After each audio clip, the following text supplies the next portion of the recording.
I have tried every profession and every trait in Project Zomboid, and out of all the combinations that I've played with, there is one build that I believe is absolutely overpowered.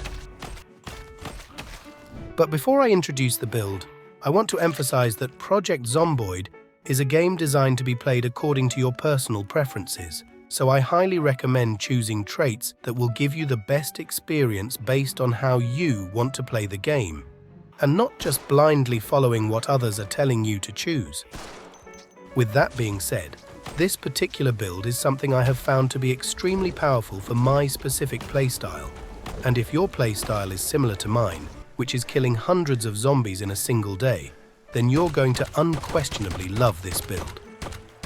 Another thing you're going to really love is starting a Project Zomboid server with your friends using our sponsor, Pine Hosting.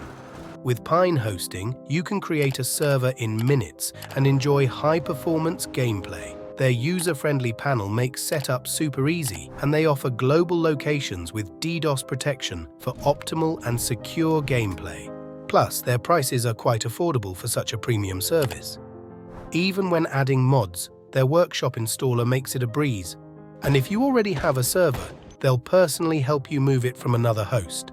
Also, it's not just Project Zomboid, they host a wide range of games from Minecraft to Rust and more. Get 30% off with the code SWAYED by using the link in the description. Thanks to Pine Hosting for sponsoring this video. The particular build that I'm talking about is what I call the Omega Lumberjack. The reason why this is so overpowered is because it allows you to kill zombies in a single blow almost every time. Not only that, but the build also gives you increased attack speed, allowing you to kill multiple zombies in quick succession, which means you'll be obliterating hordes with ease as long as you're using an axe. So now, let's actually talk about the traits that make up this build. The first thing you need to choose is actually your profession, which is Lumberjack. This profession is the foundation of this entire build, because it gives you the strongest stat boosts in the game when using an axe. We're talking a 25% increase in attack speed and a 50% boost to damage, not to mention the +1 in strength and +2 in axes, which are skills that also contribute to your damage. These buffs are incredibly massive when it comes to combat, and in vanilla Zomboid, there is no other trait or profession that even comes close to offering something as impactful as Lumberjack. On their own, these boosts are already incredible, but when you combine them with the rest of the traits, the damage you'll deal is staggering. Which leads us to the next trait you need to take, Brawler. This trait gives you another skill point in axes, which stacks nicely with the 2 points you got from the Lumberjack profession. Having 3 levels in axes right off the bat is important, because you will get another damage boost of 10%. This Brawler trait, combined with the Lumberjack profession, is already enough to make your axe combat highly effective. However, we're going to take it a step further and make it even stronger with the next trait, Strong. This trait gives you 4 points to your strength skill, meaning you'll have 10 strength levels in total since you start with 5 by default, and the Lumberjack profession gives you +1. And having level 10 in strength is very important because it provides you with tons of bonuses, such as increased carry capacity, block chance, and knockdown power. However, for our purposes, the primary bonus that we care about is the 125% damage multiplier. This is because we need as much damage as possible to one-shot zombies with an axe, even if we've just freshly spawned. The early stages of Project Zomboid is where most people have trouble surviving due to it being incredibly hard. And in real life, I also have trouble getting hard. So make sure to subscribe so my wife won't leave me. At this point in the build, with all the damage bonuses you've accumulated, you're already strong enough to deal massive amounts of damage. Unfortunately, raw power alone isn't what makes this build overpowered.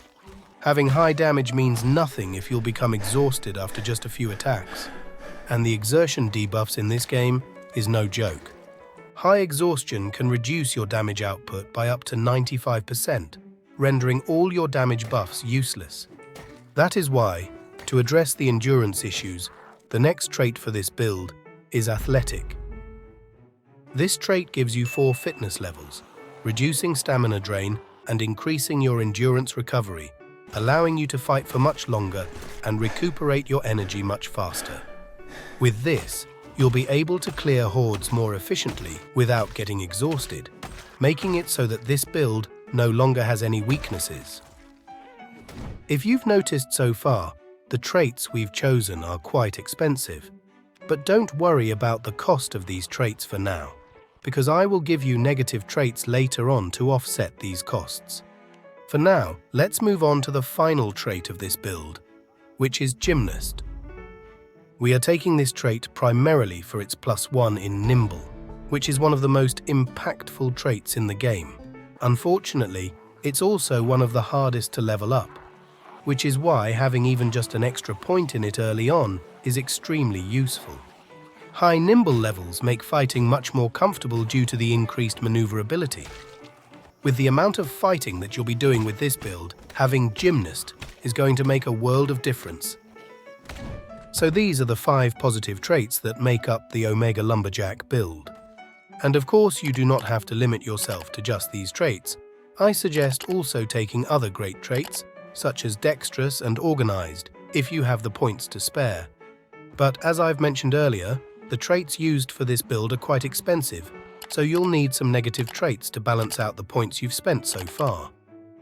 Let's start with the first negative trait that I always take with this build, and that is thin-skinned. This trait might be controversial to some people because it increases the chances of getting wounded when you get attacked.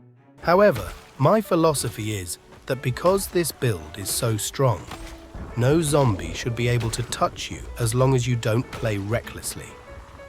But I also understand that getting hurt or wounded at least once is inevitable, which is why if you take this trait, I suggest that you invest in increasing your tailoring skills to fortify your clothing, because wearing the appropriate clothing will negate most of this trait's downsides.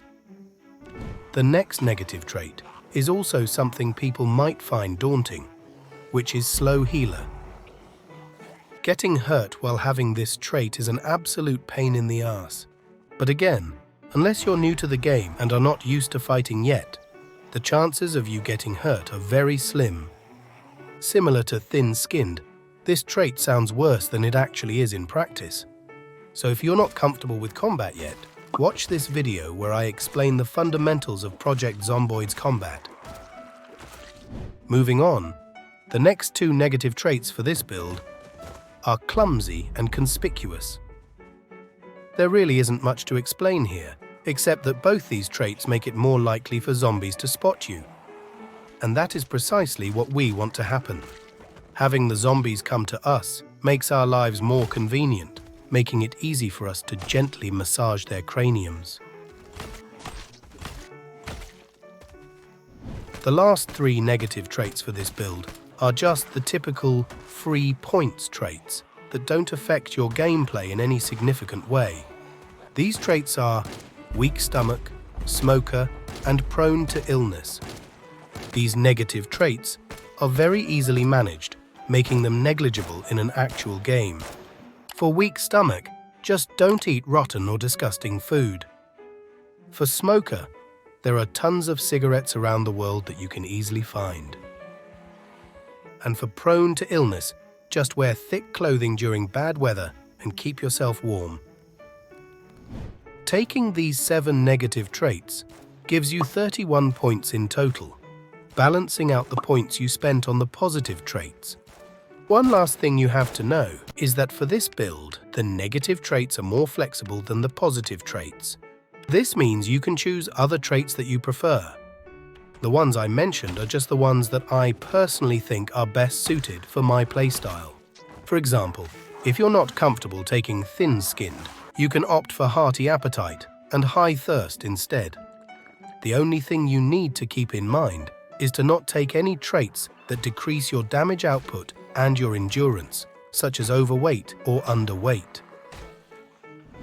Now that the build is finally complete, I'll give you just a short guideline of how to properly utilize this build to its fullest potential.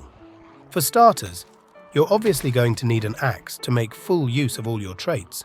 I almost always find axes in fire stations, warehouses, storage units, and tool shops. Sometimes you might also find them in garages.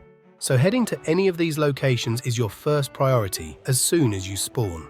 Even if you don't have any weapons yet, you can still clear these locations by simply luring away the zombies. Once they're all gone, you can freely loot the buildings. The hardest part of the game when using this build is just the process of finding an axe. Once you find an axe, there really isn't much to say anymore, because you can basically kill everything in your way, even on the very first day. Comment down below if you have any builds you want me to try, and maybe I'll make a video about it. Thank you to my lovely Patreon supporters, you're the reason I can still make these videos, and to Pine Hosting, the amazing sponsor of this video.